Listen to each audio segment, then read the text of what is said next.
has correctly joined the channel.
All right, what's going on? Welcome to Metroid Monday. We are going through this beautiful new Metroid book that just came in. I'll be going through all the pages, looking at all the art, hopefully reading the lore, and we'll see how it goes. I'm not sure, I haven't opened it up yet. I have no idea what's inside of it. Sit back, relax, and enjoy. Listen to the Metroid music while we go through this art book. I've been waiting for this for a long time.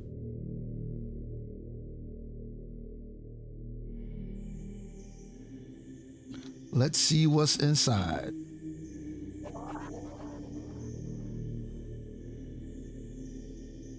There we go. Finally got it open. Took a lot to set up the stream, so I hope it goes well. Wasn't easy finding all the stuff that I needed to do. Get this bad boy rolling. Oh wow, that's a nice finish.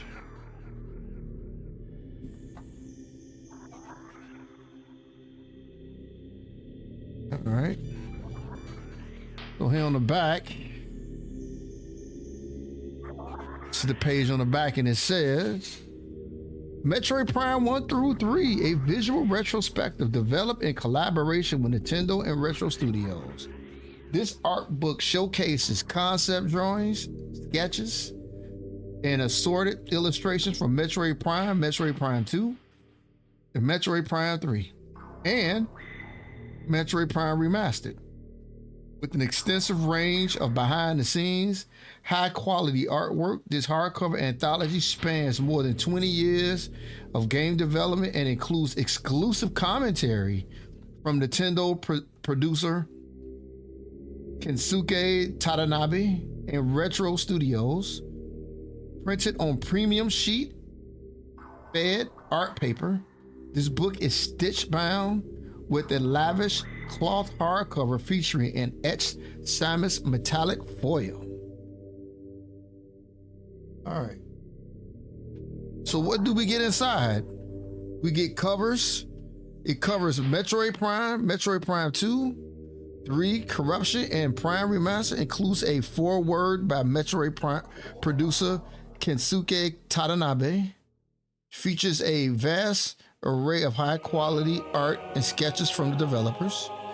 Dozens of producer notes, offer commentaries, insights, and anecdotes on the featured artwork. Comes with exclusive Retro Studios pin introductions to each game, stitch bound with lavish cloth hardcover, featuring an etched Samus metallic foil and printed on high quality art paper. So there we go. That's what we got there. Oh man, this finish is nice. And it looks good on stream too. So let's go. Without further ado, let's go inside. Let's see, is the camera, should be big enough. Set it up just right. All right, that should be good. It's not big enough. Then I'll make some adjustments.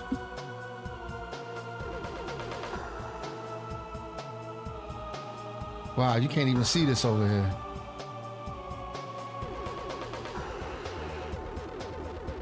Well, that sucks. But maybe if I take, turn this light off. That help? Nope. Doesn't help. Maybe if I cut the light off in the room, that's what's shining on it. Hold on.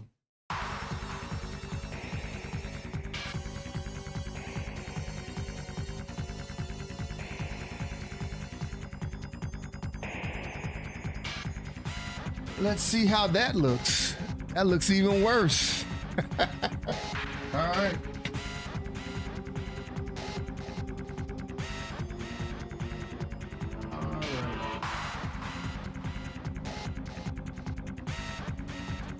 I don't know, what can I do? Let me see.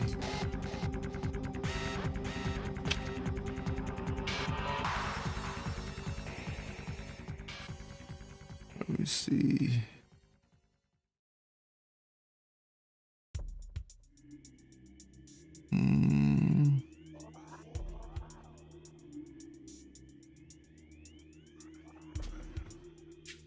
Well, let's look real quick. Let me see something. I guess it doesn't look too bad. Can't see the wordings on any of this stuff. And I guess that's why I'm here to actually read it, so. But, all right, let's just go through it.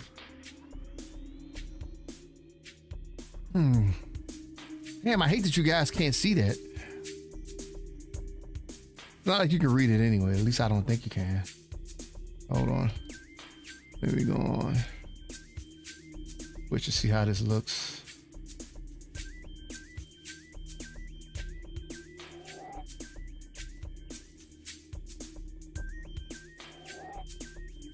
Yeah, there's no way you guys can see that. Let me see something.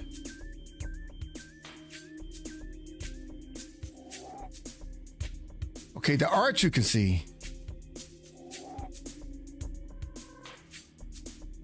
Art doesn't look bad at all. Let me see about a white page. Yeah, not bad. It's just this looks terrible. All right, well, could do this. That'll help out, I think.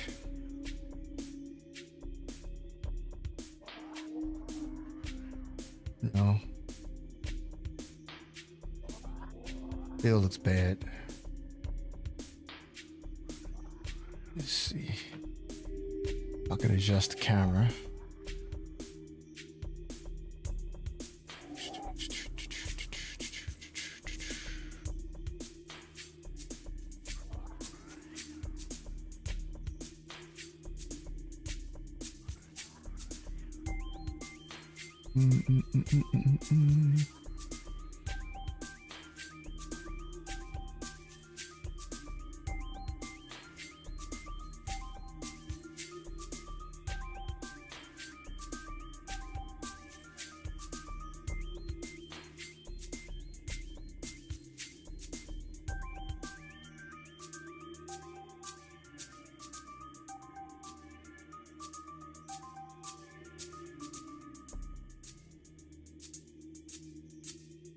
Try to adjust that.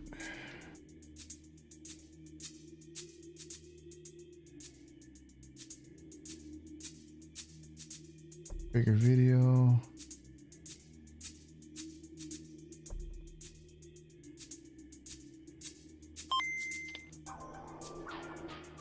Let me see.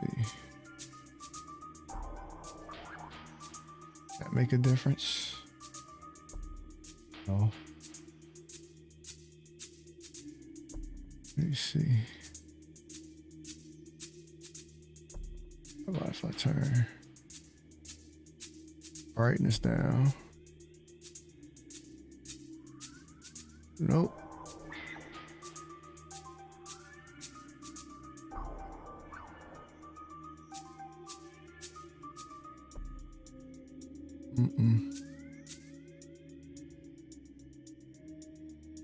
Camera was 128. Let's see.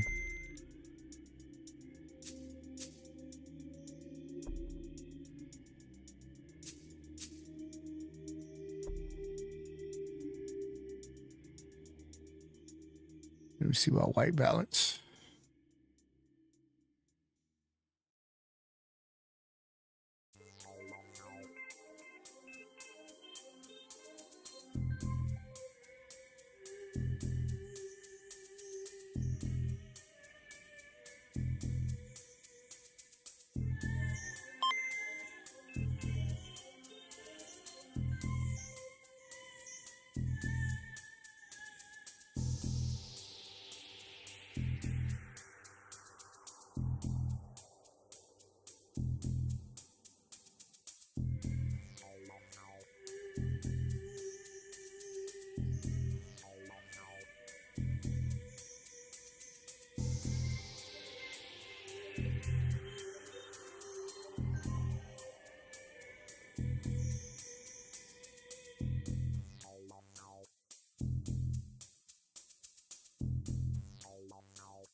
Well, this is turning out not to be a good idea. It doesn't look good.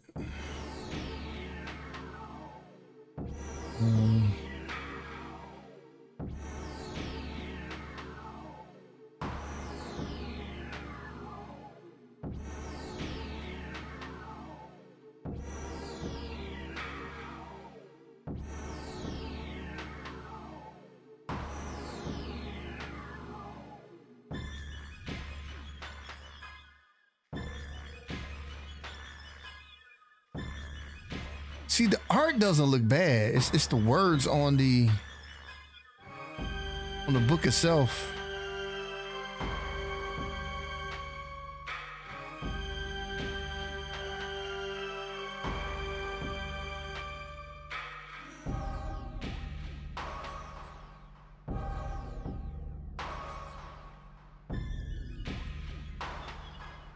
I don't know.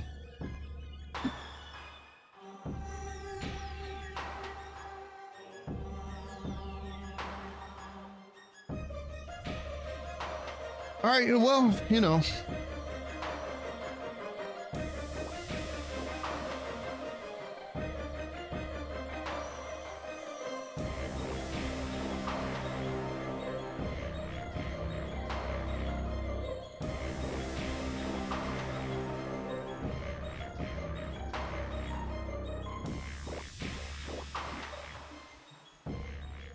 God, they just look so bad. Can't see shit. Let me see. How about this?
All right, well,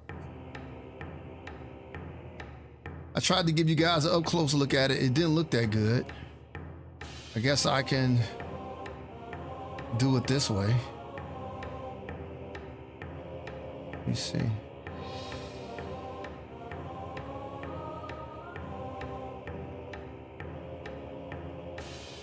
Still looks bad.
All right.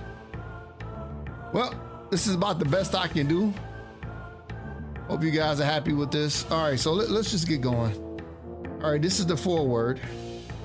It was December 2001 when I first visited Retro Studios in Austin, Texas, accompanied by several colleagues from Nintendo. That trip marked the beginning of a, hold on one second.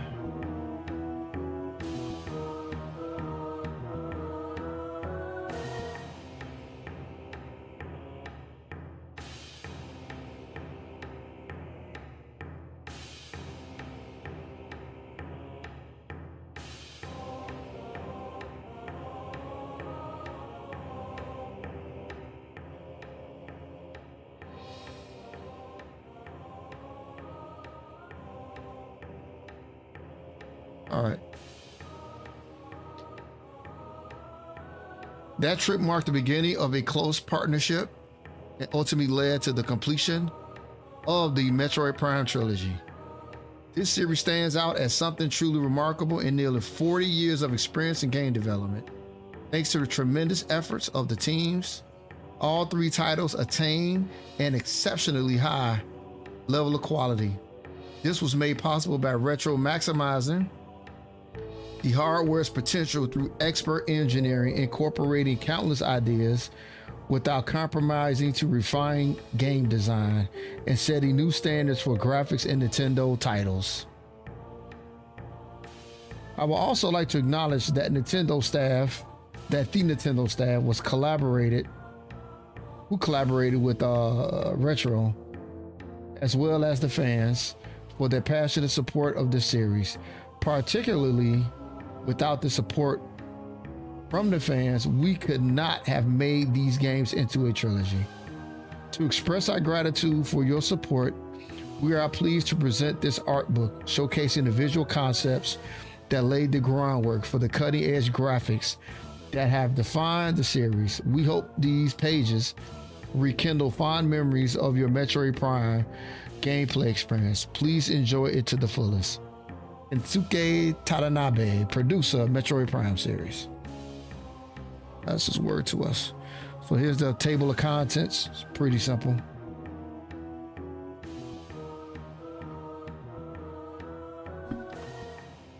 All right, this is all about Metroid Prime right here. All right. Introduction to Retro Studios.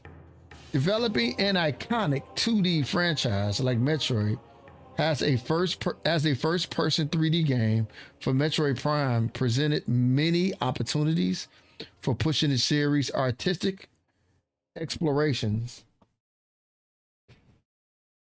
and immersing us to new places. The art direction focused heavily on visual storytelling, from each room containing its own narrative. We strove to add plausibility to the environment by making everything feel grounded and connected. Most zones were lit only, with pools of light to establish a dark atmospheric feeling for the game. We also wanted to bring over the feeling of isolation from the prior 2D entry of the series, while building on the fantastical elements of alien environments in 3D. Hence, there were lots of tight corridor spaces that open into larger spaces with impressive visuals. We took artistic and design inspirations from previous Metroid games, primarily Super Metroid, which is my favorite one out of all of them. To explore and inform the new visuals, we drew inspiration from sci-fi and horror movies of the 70s and early 80s, as well as industrial buildings, refineries, and the natural world. We navigated many challenges in the process of transitioning to 3D on the GameCube hardware and simultaneously living up to the standards of their previous games. Since it was an established IP that have never been done in a first-person adventure, everything from the look of Samus' boots to the seams on her suit got put under the microscope, figuratively speaking. Short timelines added another dimension to the challenges. The entire development of the final zone, Impact Crater, happened in the last few months of the project. This included everything from establishing the look of the zone to building all the rooms and developing the final boss, Metroid Prime. The engineering and animation teams worked very hard to make the crater boss a spectacle without the benefit of having the zone, much less the room built. Development was so tight that tweaks were going in for the boss hours before it went gold. Wow. Yeah, that's pretty impressive. And you know what? And some people regard that last boss fight one of the best boss fights ever in the Metroid Prime series. Looking back, it required a ton of work to get everything right. The level of passion and attention to detail that was required through is what drove the team and made Metroid Prime into something that the fans would love and which we would be proud of, basically. So, all right. Well, this looks like Samus over here.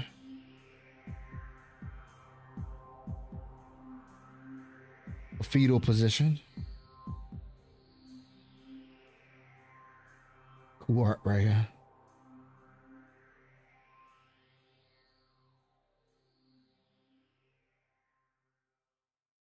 Wow, look at this. Oh, here's a producer note. Hello, I am Kensuke Tadanabe, the producer of the Metroid Prime series. I've been involved with the series since 2001. In these producer notes, I'll provide commentary based on my recollections. The story of Metroid Prime began when Mr. Miyamoto, who now holds the title of fellow at Nintendo,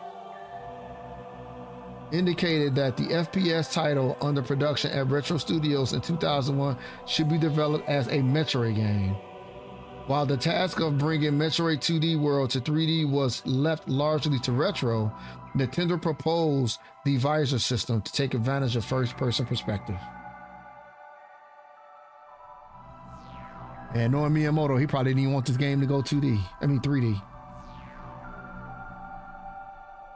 And they skipped the Nintendo 64 era.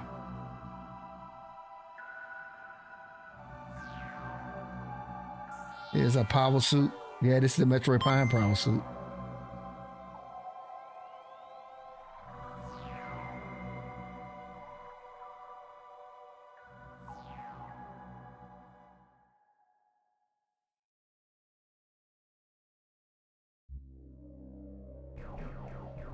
All right, here's the next producer note.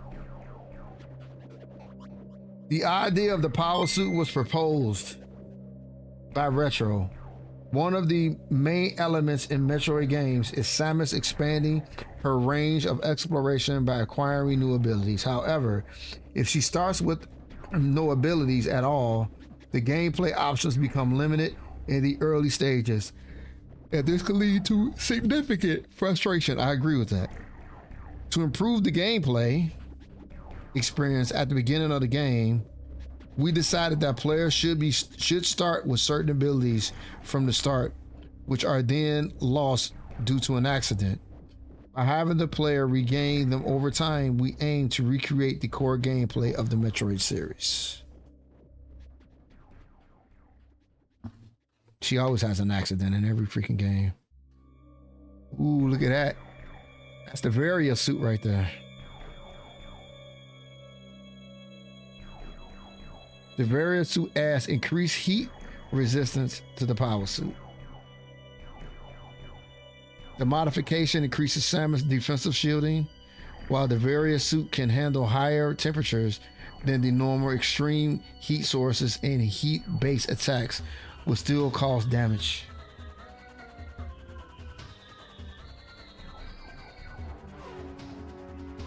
The iconic design of the Varia suit is defined by the distinctive silhouette of its shoulders. Converting the feature into 3D, though, pose a major challenge. During gameplay, Samus is not visible due to the first-person perspective. However, since the cutscenes require her to be fully animated, creating a sufficient range of motion proved extremely difficult. At the same time, maintaining the spirit of the original 2D design was ensuring the 3D model operated smoothly. required extensive trial and error and creative adjustments. All right, here's the gravity suit right here.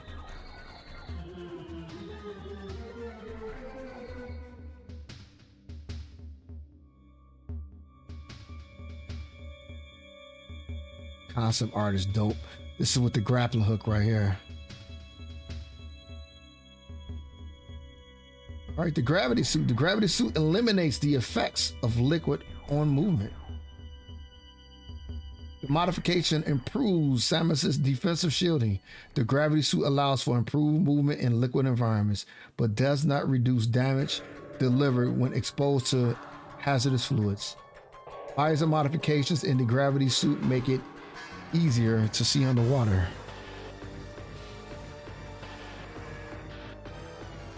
Ooh, the phase suit.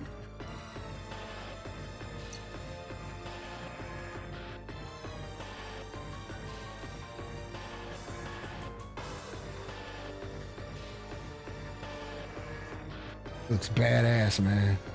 Phase suit looks nice. This is totally corrupted right here.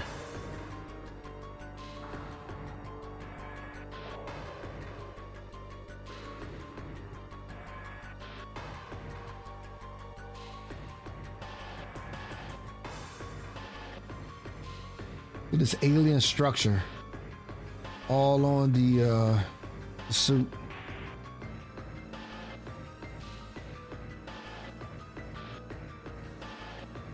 I like the spikes on this design of the shoulders.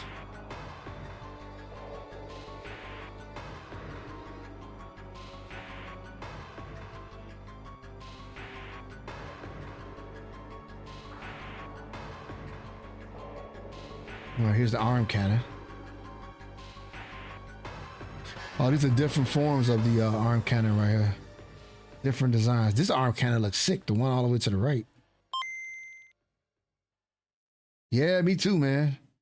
I'm sorry, man, there's so much light coming down. You know, this is one time where light actually hurts the experience.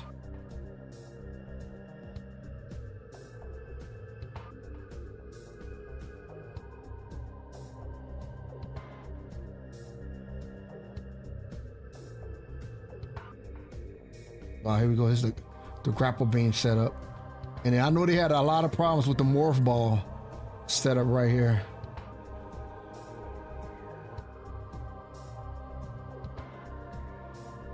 All right, here's another producer note. The idea of animating the arm cannon to change its form according to the beam type was something Retro keenly advocated. The feature effectively emphasized its gadget-like coolness. Nintendo's character art supervisor for the Metroid series weighed in on how far the transformations can go. You can see Nintendo is very, very, very anal. Extremely anal when it comes to their games when they are giving it out to a third-party company. Like, they look at every freaking thing. Transition animation for shifting from first person to morph ball mode was also proposed by Retro. See, they wanted to go from first to third and from third to first and use almost as is. However, Retro was suggested a skip feature to reduce morphing time, but Mr. Miyamoto directed that it should be unskippable, as it was one of the few opportunities to view Samus in third person. I agree with that, Miyamoto. I'm glad he said that.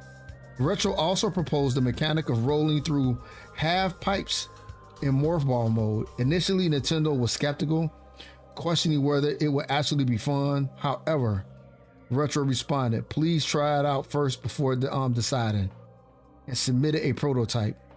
I vividly remember that when we finally tested it, it turned out to be incredibly satisfying and engaging. Don't knock it till you try it, Nintendo. Don't knock it till you try it, man. God, so negative.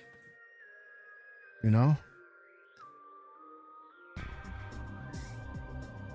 They don't want you fucking with this series, boy.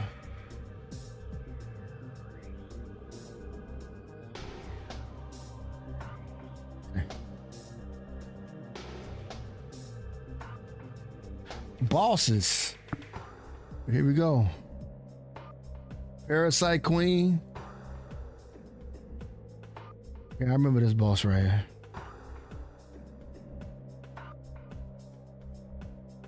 Parasite female, genetically enhanced and unknown means. A weak spot has been detected in this creature's mouth. Scans indicate the presence of a potent mutagen, origins unknown.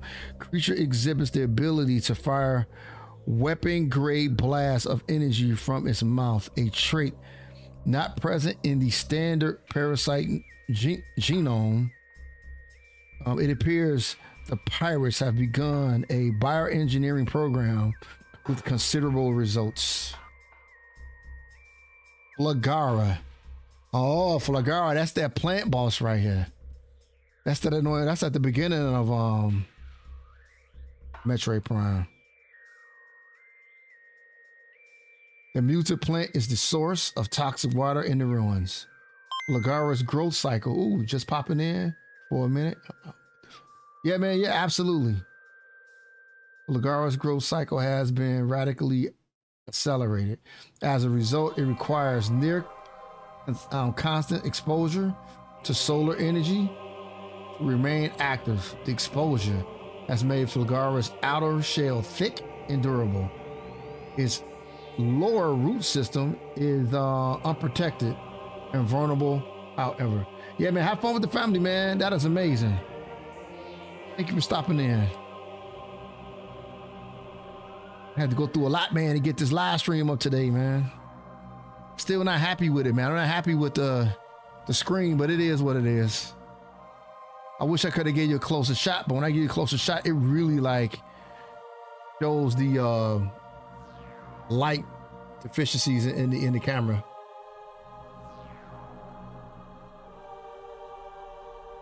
But we are here. We are here.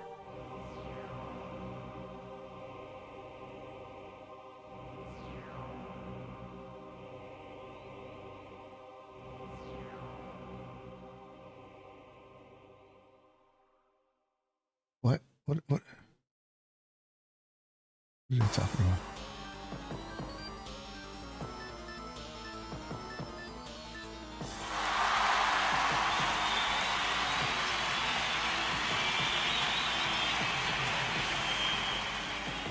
Okay.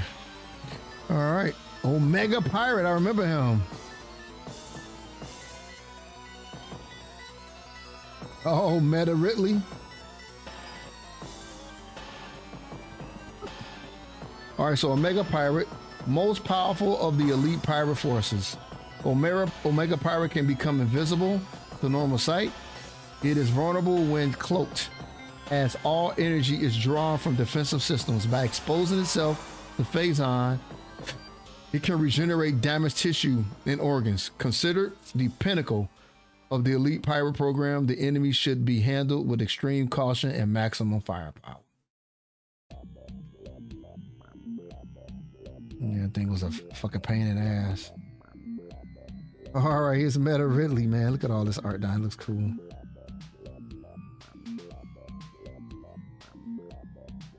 Genetically enhanced Ridley Metaform. Reborn and evolved through pirate technology, Meta Ridley is a fearsome enforcer in armored hide, is extremely resilient, save for the chest, which has thinner plating. The pirates have fused a number of potent weapons to the creature, including a multi-missile system, a kinetic breath weapon, a meson bomb launcher, and a ultra-thermal flame strike projector. Meta Ridley is also a formidable melee combatant, making any sort of engagement a risky proposition. Yeah, man, when that damn thing meleeed you, man, it took a lot of health away from you. These pirates, man, they be making some crazy stuff. There's Meta Ridley over here too. Nice concept art there. Oh, this is another looking for right here.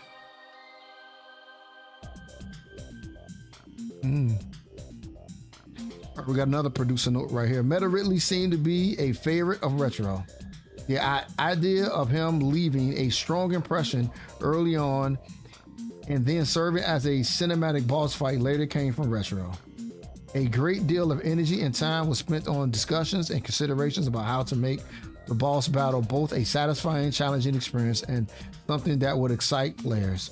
One day during a video conference about the Meta Ridley battle, our discussions kept clashing and we couldn't find common ground. Time slipped away, and by the end of the meeting, which started in the morning, finally ended. The sun was setting. It remains an unforgettable memory. Nintendo strongly desire a tension-filled mechanic where players should halt Meta Ridley's rush tackle with a charge beam just before impact. I believe Retro delivered on this concept brilliantly.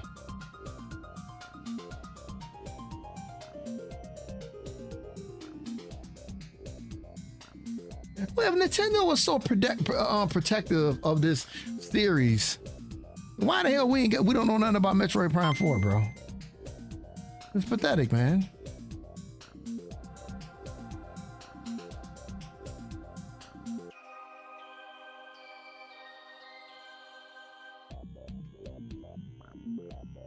Metroid Prime.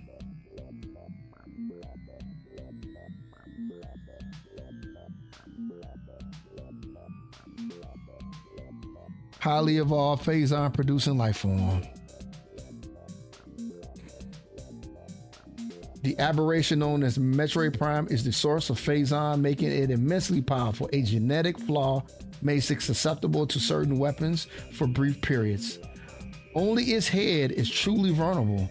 Other attacks are a nuisance. Offensively, Metroid Prime has a number of natural and mechanical weapons at its disposal. These include ultra frigid breath, multi-missiles, snare beams, and particle wave projectors. Its massive strength and barbed carapace make it lethal in melee combat. Recommend maximum firepower when engaging this enemy.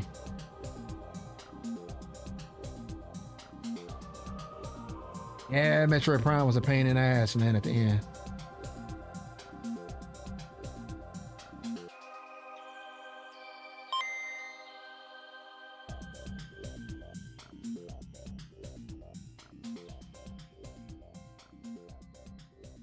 All right, producer note we have right here. The final boss, Metroid Prime, first appears clad in a spider-like exoskeleton. While the graphics were entrusted to Retro, Nintendo proposed that the battle concept be designed around having Samus utilize as many of the abilities she has acquired throughout the game as possible.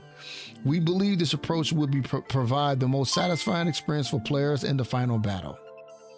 As Metroid Prime changes its attributes, players must switch to the corresponding effective beam, and its charge attacks must be avoided by transforming into Morph Ball mode. The battlefield is designed to descend layer by layer, progressively increasing the battle pace and raising the difficulty. We wanted the player's excitement level to rise accordingly. Yeah, they delivered on all that. This was a good fight, man. Considered one of the best boss fights ever as well.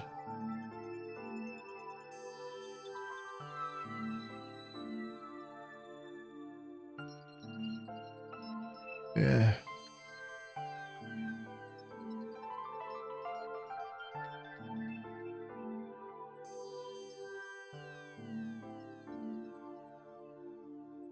And I guess this is the head right here.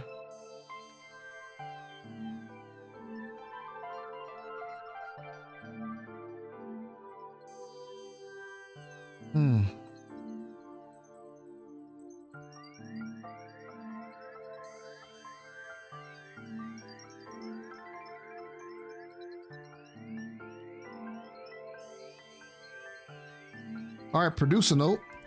Retro handled all aspects of the graphical and technical representation of Metroid Prime's core. In terms of gameplay, we incorporated the use of the visor, which couldn't be utilized with the spider form. Players attack its core by converting phazon pools into beams, as the first-person perspective doesn't enable players to see their feet. The size of these pools was carefully adjusted to a size where players could see that they were standing inside them.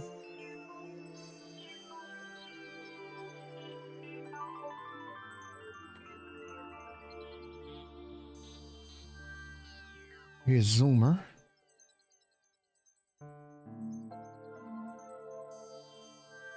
These are the bioforms and entities. You got Zoomer here. You got the parasite here. You got the war wasp here and the shriek bat.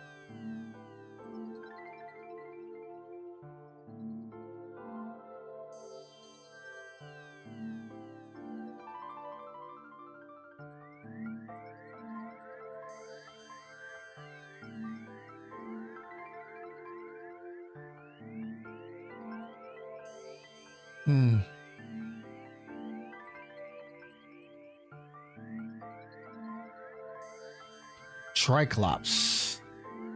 So that's the name of that enemy.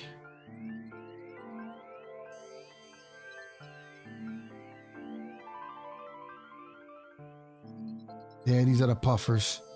They hurt you, but they don't really attack you. They give out a poisonous gas. Yeah, this is the Magmore stage. Yeah, they had the fire-breathing serpents in that area.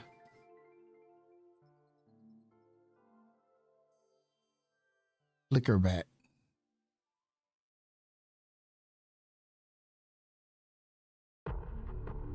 It's nice that I'm able to learn all the names of all these creatures too. Jail Zap. Talon Crab.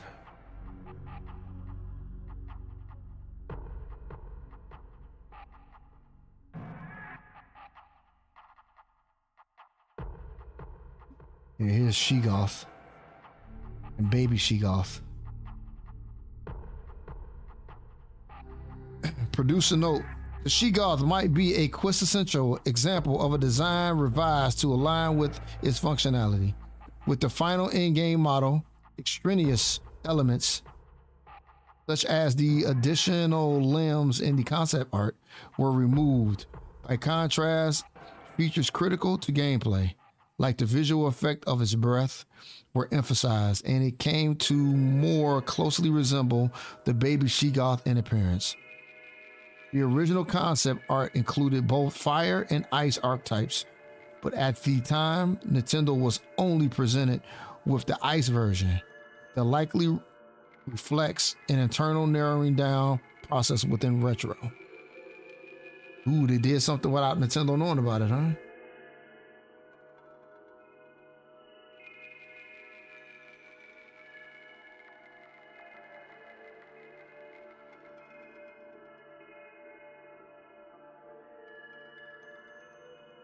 These are the Sentry drones.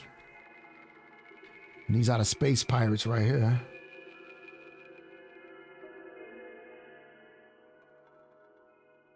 This concept art is cool as hell right here. It looks really nice.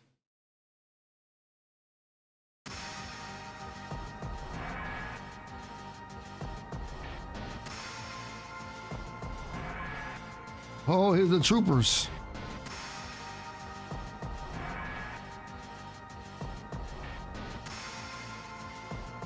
And here's the flying pirates. They were annoying. They always respawned when you left an area and you came back.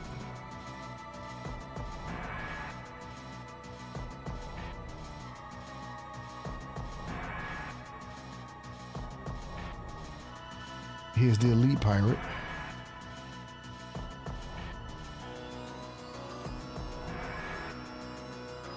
Phazon elite.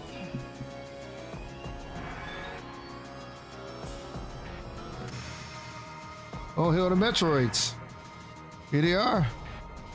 Metroids can suck the life force out of living things. A Metroid will latch onto its prey and drain energy, growing larger as it does. So that's what Metroids do.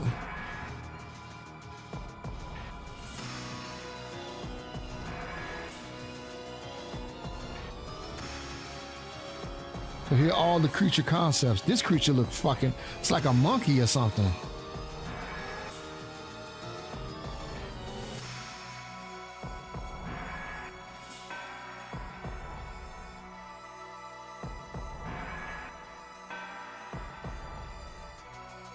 All right, here are the Chozo.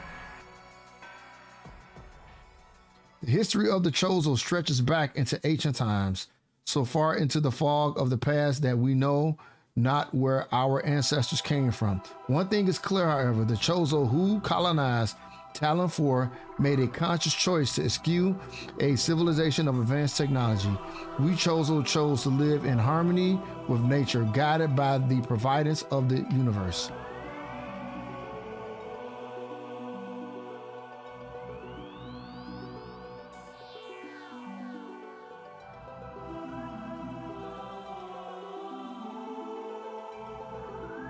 Metroid Prime was not a project that was originally planned. It was a title that came about by chance. As a result, Mr. Miyamoto clarifying the direction Retro should take. However, in the more than 20 years since its release, it became a beloved title, typifying both Nintendo and Retro.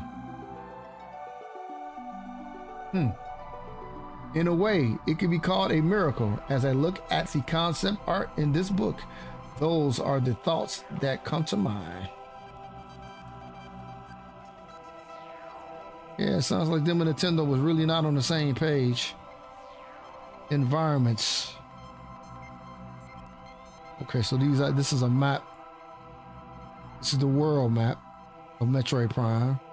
And this is the concept art over here, I guess, of the Chozo ruins.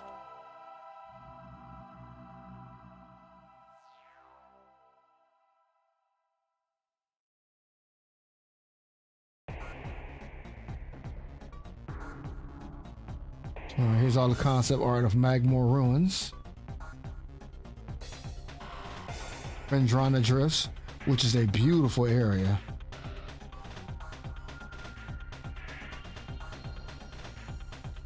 Hopefully they'll tell us who's the person that made the music of this game.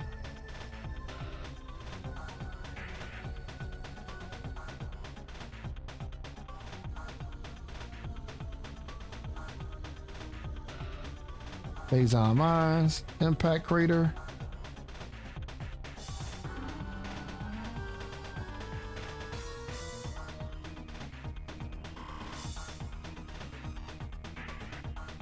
Storyboards.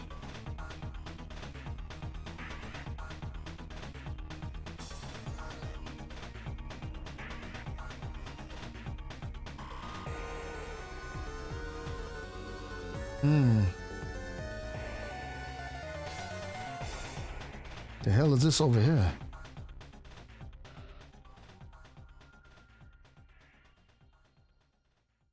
All right, I'm going to read this real quick. This is pretty long, so sorry in advance.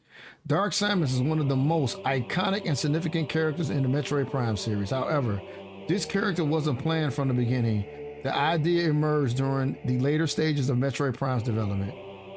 The games in the Metroid Prime series featured hidden endings known as 100% endings. In addition to standard endings, these special cutscenes play only when the game is completed after getting all items. Today, it's common for movies to include short teaser scenes after the end credits. At the time, I think this kind of ending left a particularly memorable impression. When the art director first showed me the storyboard for the 100% ending of Metroid Prime, he explained this is a scene where Metroid Prime absorbs the material from Samus' cells and regenerates. Naturally, the idea arose, well then, let's use the character to create a sequel. Around that time, I recall that some movies specifically announced as a trilogy from the outset were a hot topic, so I told the team, why not make this into a trilogy as well? It was at that moment we decided to make Metroid Prime series a trilogy and set on a path revolving around Dark Samus and Phazon. Without this ending, the direction of the Metroid Prime series might have been entirely different. Wow. So that's something that I didn't even know. I didn't know there was 100% completion endings. All right. Oh, the music playing right now, that's from the end of Metroid Prime. That is the boss. Metroid Prime 2 Echoes.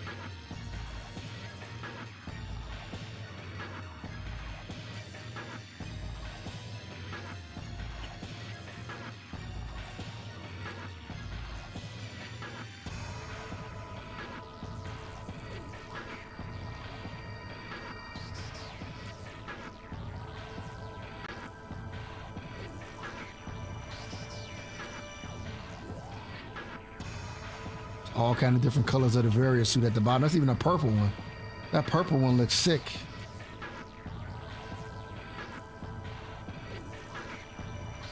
The various suit is an advanced Chozo exoskeleton modified for use by Samus Aran. The various suit provides life support functions as well as shielded from attack. The modular nature of the various suit allows for the addition of weapons, visors, and other gear as needed.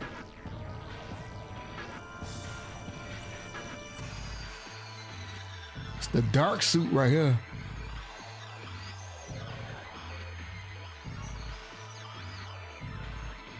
Dark suit looks sick. Let's read this producer note right here. In Metroid Prime 2, Retro proposed the idea of suit upgrades in the form of dark suit and light suit. From a visual perspective, the existence of these two suits was a positive addition, but we discussed with Retro how to make them differ within the game mechanics. One of the defining features of the Metroid series is the expansion of the explorable area. So the acquisition of through the acquisition of new abilities. In keeping with this approach, we concluded that the dark suit would be best utilized as a transitional step leading up to obtaining the light suit. As a consequence, the dark suit was designed so that it does not completely protect against damage or dark aether.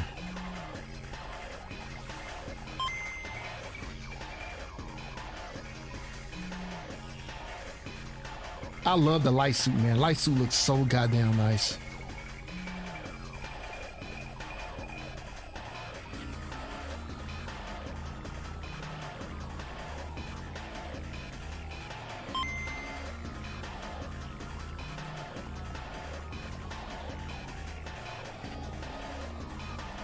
The light suit, baby. The light suit is a fusion of Luminoth and Chozo battlesuit technology. The suit is fully resistant to the effects of dark aether. It is also invulnerable to the effects of dark water. The light suit is able to access the Luminoth energy transport system. Nice.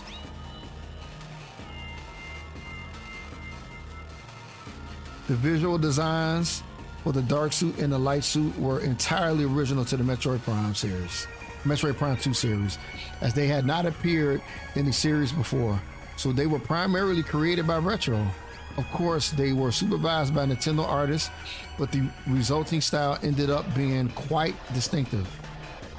From a gameplay perspective, the light suit provides the ability to use a warp function appropriate to its late acquisition in the game.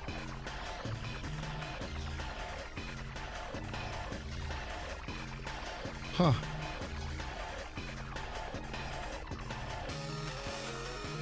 Grapple beam. More of an arm cannon over here. Oh, my favorite, the screw attack. Love the screw attack, man. And the morph ball. The screw attack allows Samus to transform into a mobile ball of deadly energy. Oh, this is Samus's gunship right here. They actually sold this as a figure too. I never had it though.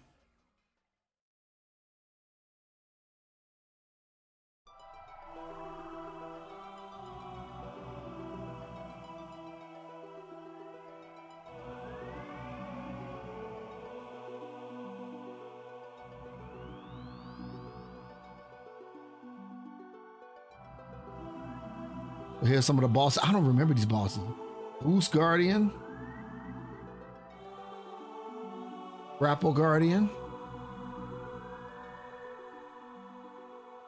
Power Bomb Guardian.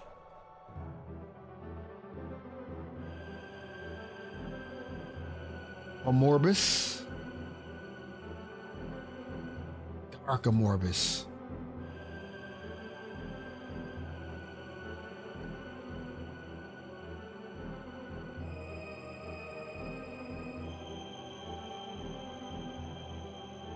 Chica. Like a freaking slithery parasite right here. Like a form of like a wasp.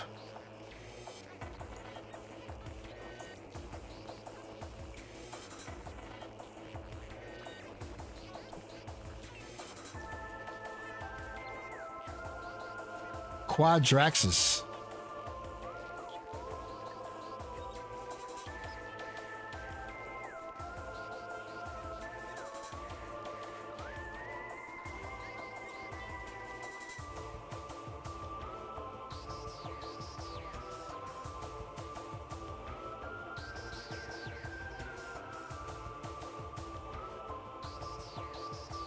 So it seems like every time they made a boss, they had to collaborate with Nintendo on the look of it, with Nintendo's artists.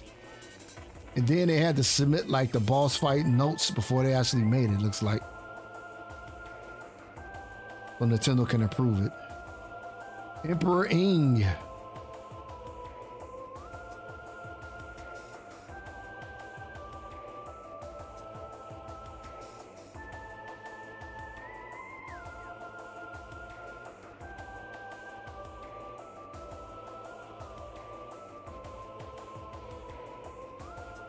Dark Samus.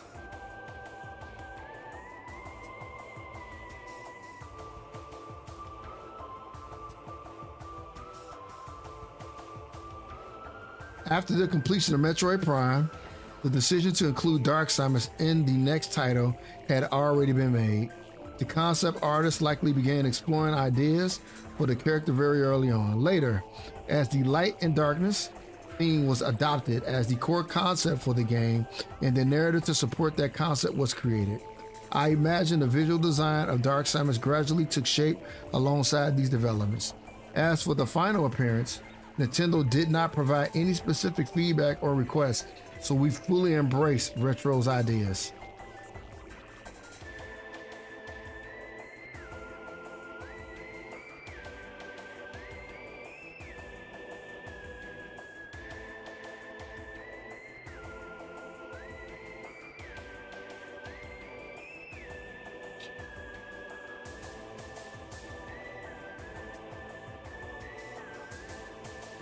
So here are the bioforms and entities of Metroid Prime 2. Lightbringer, Lumite, Hillbug, and Splinter.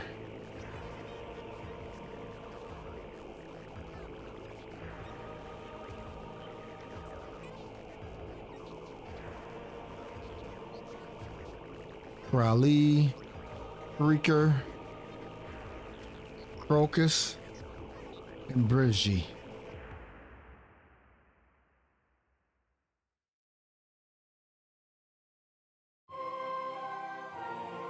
Watch Drone, Night Barb,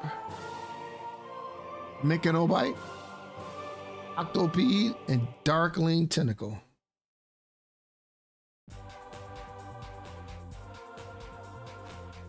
Boss name is Grinchler.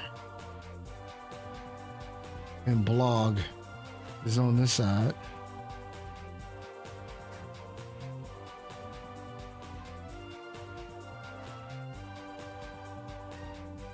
This almost looks like the creature we fought in Vendrana when we got there in Metroid Prime 1.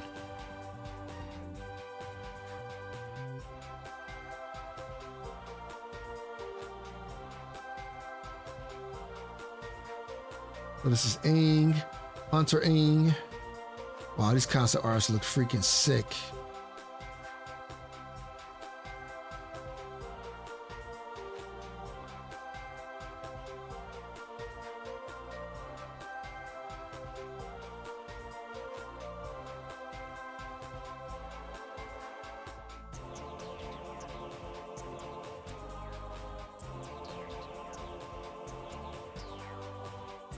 Base Pirates, Dark Pirate Commando.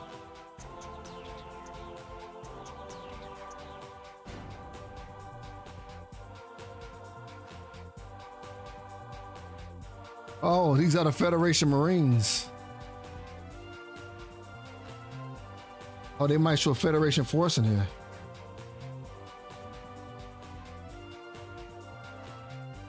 One second, guys.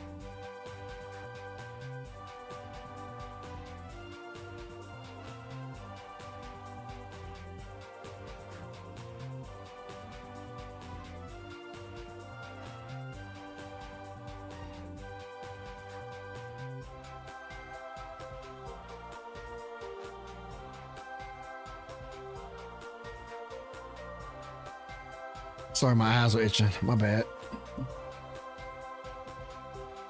All right, Federation Marines. Let's see what they say. Retro proposed the reason for Samus visiting the planet Aether.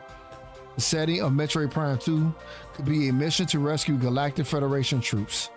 Although the game didn't include any direct opportunities for Samus and Galactic Federation troops to fight side by side, the idea sparked a desire within me. I want to shine more of a spotlight on the Galactic Federation. Even in places where Samus isn't present, they must still be battling the space pirates. The Metroid Prime series is by nature is more of a side story, as it doesn't cover the main narrative of the series. However, precisely because of that, I started thinking, could we create a title that focuses on characters other than Samus?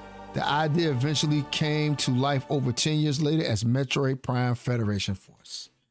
There we go. They got their one game. So they actually got a chance to make it.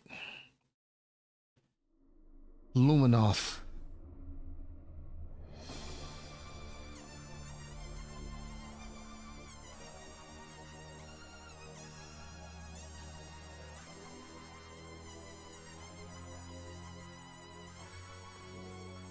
All right, this is the world map.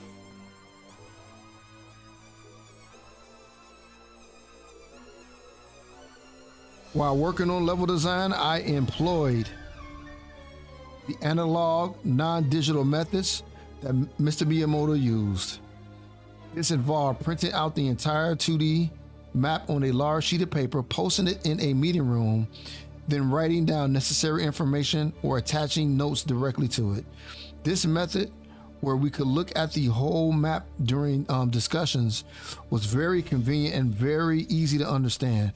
I remember that a large version of the entire map was also posted on Retro's meeting rooms at the time. It's cool. World map, here's the temple grounds. The Gone Waste. Corvus Bog.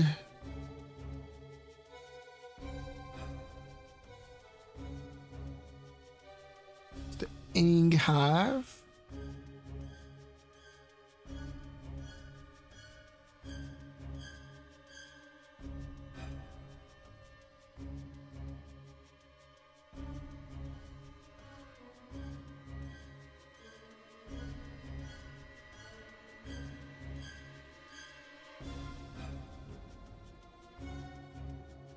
All right. The final note for Metroid Prime 2, which you can't see, which I'm still apologizing for that. The development of Metroid Prime 2 took place under circumstances where scheduled extensions were not permitted. So in the final 3 to 4 months, we had to resolve undecided matters at an incredible pace and turn them into tangible progress every day. On certain days, for instance, we would review freshly printed English materials in Retro's meeting room and would need to finalize specifications as quickly as possible to minimize the time spent translating the materials to Japanese we adopted the following approach. First, we had the interpreter quickly skim through a few pages and read them aloud in Japanese. Meanwhile, our team members in charge of translation would review the next few pages to grasp the content.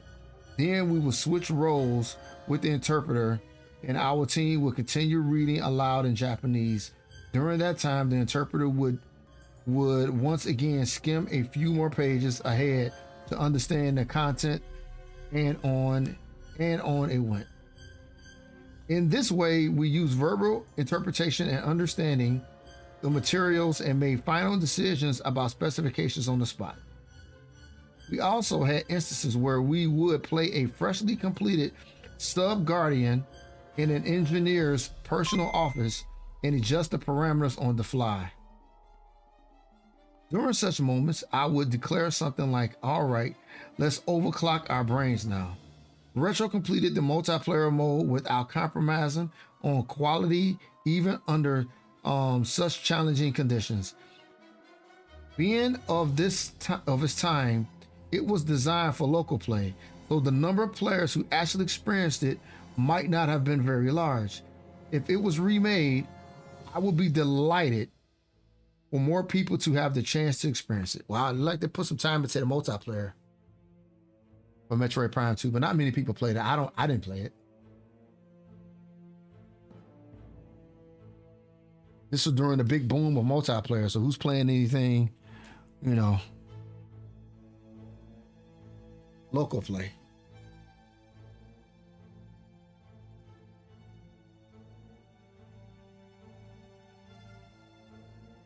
So this is the beginning of Metroid Prime 3.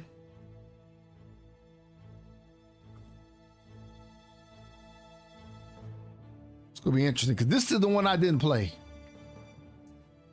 And I tried it recently and I cannot get used to the Nintendo Wii's controls. I just can't. All right, here's the introduction by Retro Studios. Metroid Prime 3 Corruption. We wanted to create environments that felt technical, fantastical, and frightening. Since the player was flying to several different planets in this game, we had more freedom to push a variety of styles across the game. During Metroid Prime 3's development, a strong culture of keeping sketchbooks and developing ideas in 2D, either on paper or digitally, continued in the art team. Many of us would get together at a coffee shop in the evenings to brainstorm visuals for the game. The art director would work out themes for different zones, starting with a very simple high concept, then fleshed out ideas with ink sketches on the vellum paper at the drawing table in his office. Just make everything circles that are connected to other circles, was his direction at the beginning of work on Elysia, for example. Everything felt cohesive in the end, no matter how the individual artist interpreted that overarching direction. The art team sought out diverse sources of ideas for different zones to give more plausible to the layouts of the Galactic Federation ships. Some of the team toured a World War II era destroyer escort. Based on the visit, we added things like emergency shutters to reinforce the impact of the space pirate attack and create some dramatic moments. We also took a VIP tour of Space Center Houston, specifically for ideas to make the ship's bridge evoke the mission control room at NASA, as opposed to the bridge of Star Trek's Enterprise.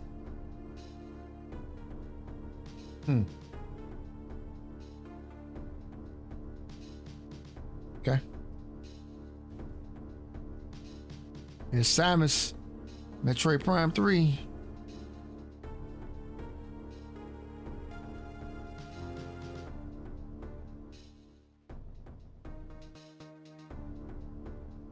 Oh, the Varia suit is back.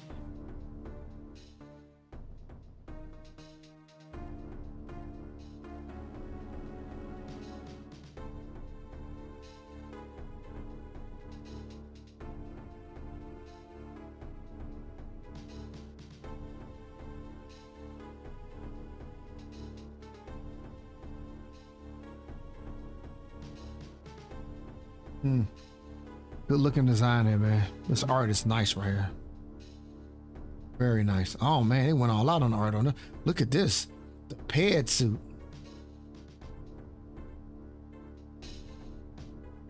Damn.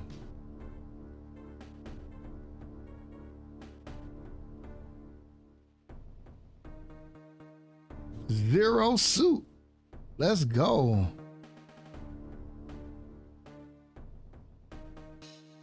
Yeah, we all know about that, right? The morph ball. Early sketches of Simon looks good, man.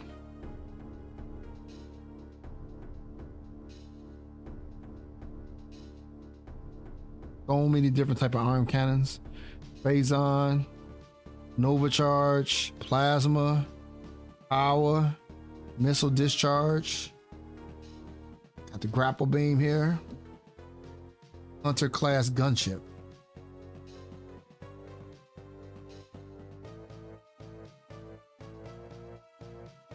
Here our boss is Berserker Lord.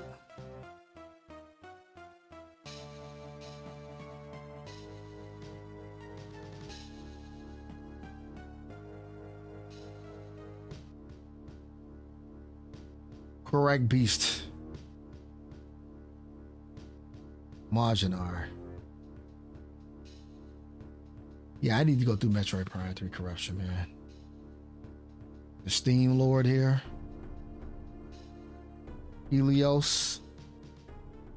The boss. Steam Lord looks cool, man. Look at that shit. Flats and skeleton body. Omega Ridley.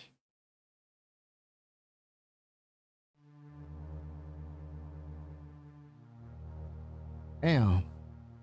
Revived and regenerated through Phazon exposure, Omega Ridley has been energized to a new combat threat level. Target retains extreme durable Phazon enhanced armor scan, as well as the protective armored plating. Scans indicate that the recent injury has not fully healed, exposed, and target wound to inflict damage. Target will act to protect this vulnerability, seek ways to stun the enemy, and leave it open for deadly attacks. You fight Omega Ridley both toward the beginning and toward the end of the game. The first confrontation at the Galactic Federation base on Norion, where you battle while falling through the pipe-like structure, left a particularly strong impression. When the director at Retro Studios first explained the idea of fighting while being held in Omega Ridley's grasp, I was skeptical about whether it would actually be engaging. However, he said, "Just trust me on this." And when I played the prototype, I finally understood its appeal. I believe he had a clear vision on the final result from the start. Man, they make sure, man, that the fight with the Ridleys, man, they got to be on point. Dark Samus.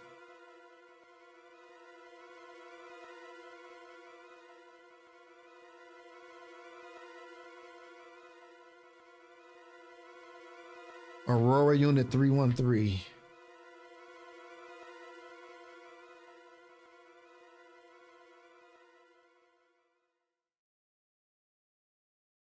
Bounty Hunters. Rundus.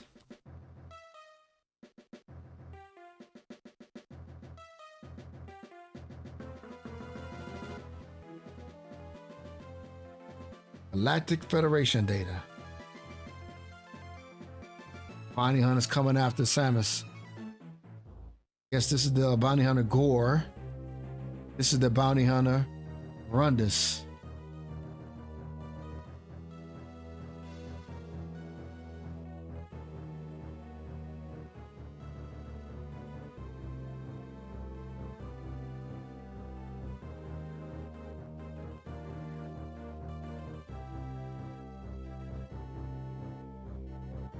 Wow, nice.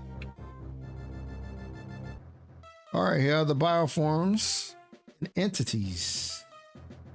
Fargool Hatcher. Well, this thing just sends out like all these like bees or something. These alien life forms. It's called the Snatcher here, Korba, and Gragnall.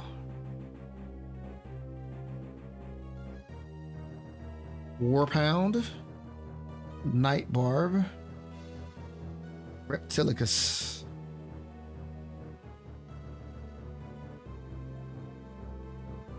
Steambot, Dragoon Battle Drone, which is right here. Theme Spider, Space Pirates. Space Pirates are back.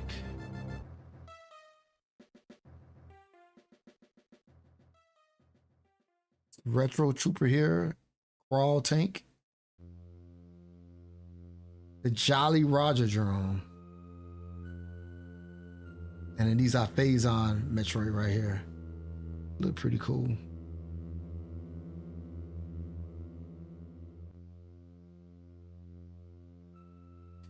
Federation Red Marine.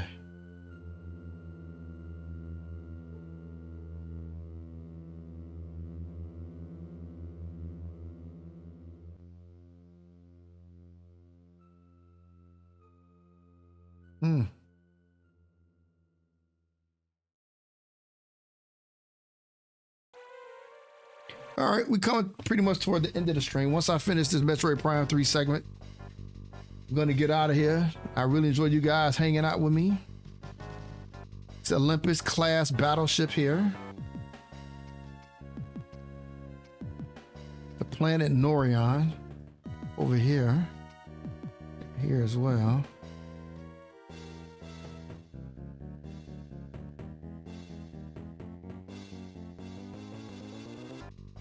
Ryo.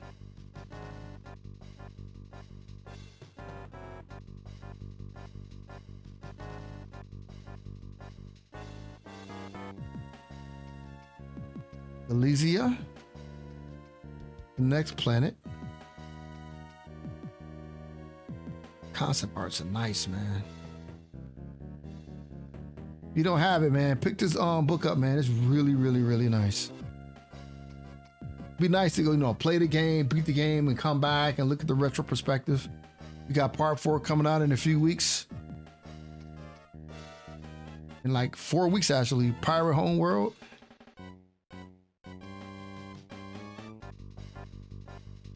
Phase.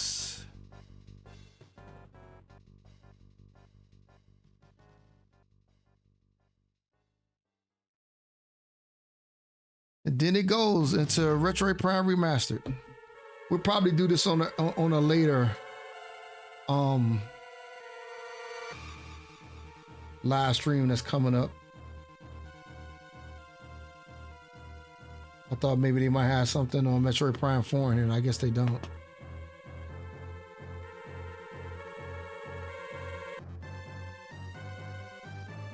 Yeah. All right. That is all I have. I want to thank all you guys and gals for coming here today, enjoying this time with me as I went through this retro perspective of Metroid Prime 1, 2, and 3. You guys been seeing me go through these games. We're currently still in Fusion. We'll jump back into Fusion next week. Hopefully we can beat that real soon so we can get it to Metroid Prime 2 and finish that before Metroid Prime 4 comes out. All right, that's all I have. Again, thank you guys, man. Thank you for joining me today in this. I appreciate that. You have a great day, and I'll see you all later on today. Take care. Bye-bye. Darth Spriggan is out. It's out of here. Thank you. Take care.